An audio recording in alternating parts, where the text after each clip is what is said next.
الله أكبر.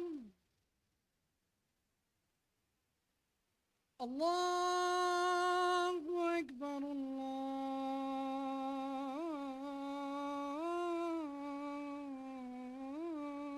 الله أكبر. أشهد أن لا إله إلا الله.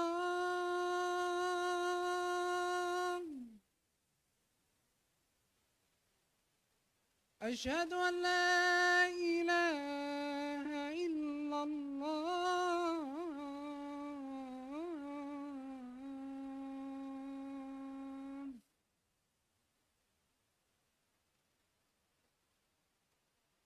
أشهد أن محمدا رسول الله.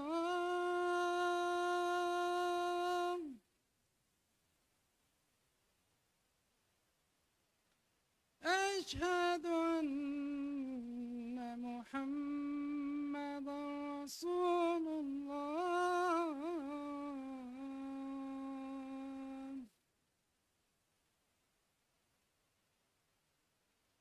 حي على الصلاة.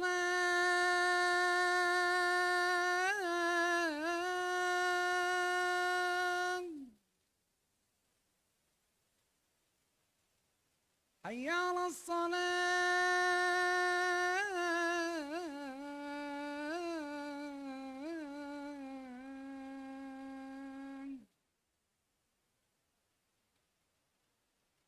حي على الفلاح.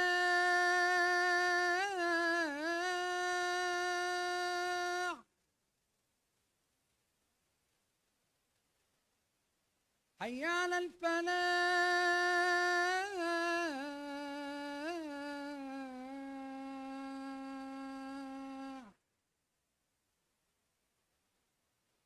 الله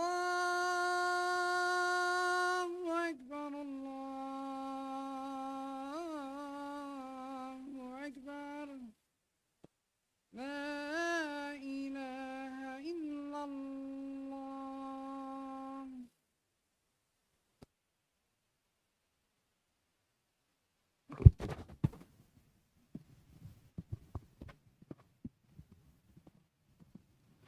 بسم الله الرحمن الرحيم.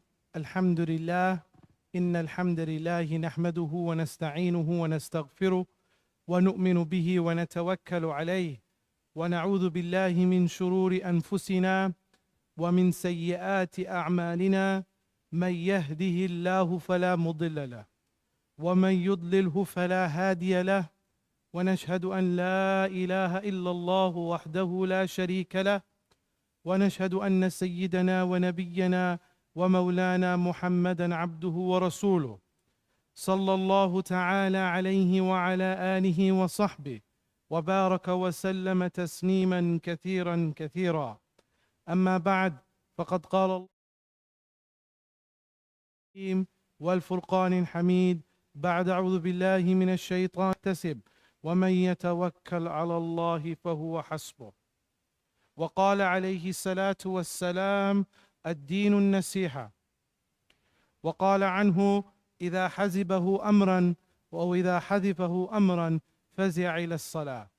ونحن على ذلك من الشاهدين والشاكرين والحمد لله رب العالمين. My dear brothers and sisters, youngsters, elders, fellow members of the community, it is a question that a person routinely asks themselves, that how can I best address the happenings and the situation in my life, right? How can I handle this? What is the way forward, right? Should I do this or should I do that? Should I have done this or would I have done that? What is the path? Is it right or is it left? Sometimes in our lives we have, a fork in the road. Do we go, easterly or do we go westerly? Do we go to the right or do we go to the left? Should we do, option A or option B? Sometimes we have a hurdle that we need to cross. There is this huge problem we can't get over. Sometimes that's manifest in the form of a financial issue, but not always, not limited to. Sometimes it's manifest in a form that's, a person in your life that all of a sudden, you have issues with, you never had issues with before. Sometimes it's about communication. Sometimes you find that, you're not communicating at the level you are. It's like someone said recently, like, this person has got everything it takes to succeed, but they're not succeeding. So the question comes, at these junctures, is there something in the Sunnah?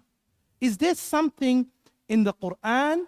Is there something that can guide us and tell us, you know what you're doing here, it's the right thing. Or you need to do this. Or option A would have been better than option B. Perhaps option B would be better than option C. Or whatever it is. To learn how to handle our lives.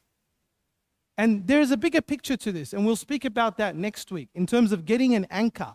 Because life sometimes is like a wave. There are waves that come, right? And they can either take us to, the wrong direction or the right direction. So you need to have an anchor so that you're always moving in the right direction.